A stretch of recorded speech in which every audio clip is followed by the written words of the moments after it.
All right, must-see TV family.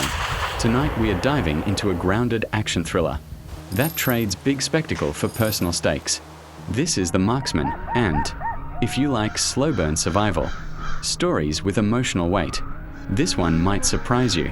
Before we jump in, you already know the vibe. If you enjoy full non-spoiler, recaps that break everything down without ruining the twists, make sure to like this video, subscribe to Must See TV, and turn on notifications. We are building a serious thriller catalog over here. Now let's lock in. The film centers on Jim Hansen, a former Marine sniper living alone on a failing ranch near the Arizona-Mexico border. He's older now, quieter, carrying the kind of emotional weight that doesn't show on the surface, but never really leaves. His wife has passed away. His ranch is drowning in debt. The bank is closing in, and the world around him feels unfamiliar. Jim isn't just financially struggling, he's disconnected. From people, from purpose, from meaning. Right away, the movie sets a tone of isolation. Jim spends his days patrolling his land, watching the border, and occasionally reporting illegal crossings to authorities.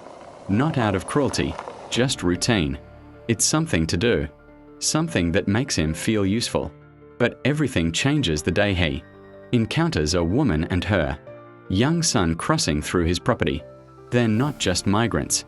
They are running, desperate, terrified. The woman explains they're fleeing a powerful cartel. And before Jim can fully process what's happening, armed men arrive. A tense confrontation unfolds. And in a single moment of violence, the situation spirals. The mother is fatally wounded. And with her final breaths, she begs Jim to protect her son, Miguel. And here's where the emotional core of the film begins. Jim didn't ask for this responsibility. He didn't plan for it. But when he sees the fear in Miguel's eyes, something shifts. He makes a promise. He'll get the boy to his remaining family in Chicago. Just like that, this becomes a cross-country survival journey. Now, what makes The Marksman different from louder action thrillers is its pacing. This isn't non-stop gunfire. It's tension built through movement, through distance, through the constant feeling of being hunted. The cartel, led by a calm but ruthless enforcer, doesn't forget. They track. They call in favors. They move methodically. And that steady pursuit adds a constant undercurrent of danger. Meanwhile, Jim and Miguel begin a complicated partnership. There's a language barrier. There's mistrust. Miguel doesn't fully understand why this stranger is now responsible for him. Jim isn't exactly warm or expressive. But as the miles pass, something begins to grow between them. Respect, understanding, and maybe even healing. Jim starts teaching Miguel small survival lessons. How to stay alert. How to be observant. How to protect himself. And through those lessons, you can see Jim rediscovering something he thought he'd lost: purpose. At the same time, the journey isn't smooth. They face roadblocks, financial limitations, and moments where their cover almost gets blown. Every stop at a gas station feels risky. Every motel check-in feels temporary. Every stranger could be watching. And here's the question I want to throw to the must-see TV family. If helping someone meant putting your own life at risk, would you still step up? Because Jim had an out. He could have handed Miguel over to authorities and walked away. But he didn't. As they travel deeper into the country, Jim's past starts catching up with him in subtle ways. His physical limits show. He's not invincible. He limps. He hesitates. He struggles. And that vulnerability makes the tension stronger. The cartel's presence tightens like a noose. They use technology, intimidation, violence. They aren't reckless. They are patient.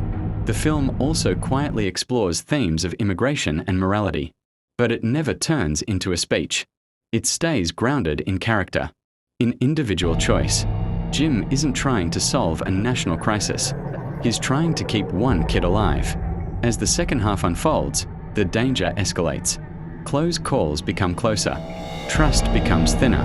And Jim is forced to confront whether he can truly protect Miguel, or if he's just delaying the inevitable.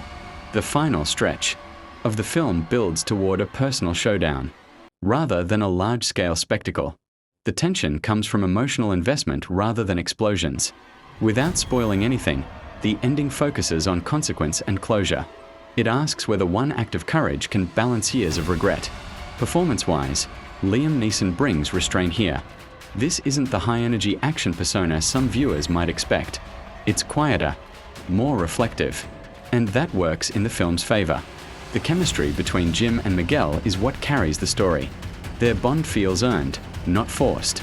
Is it a fast-paced adrenaline rush? Not exactly. But if you appreciate character-driven thrillers where every bullet matters and every decision has weight, The Marksman delivers a steady, emotional ride. And if you're still watching right now, that tells me you're rocking with must-see TV heavy. So go ahead and like this video, subscribe, and drop a comment letting me know your favorite Liam Neeson thriller. The Marksman is about second chances. It's about responsibility. It's about whether one decision can redefine a man's legacy. And sometimes, saving one life can mean more than winning any war.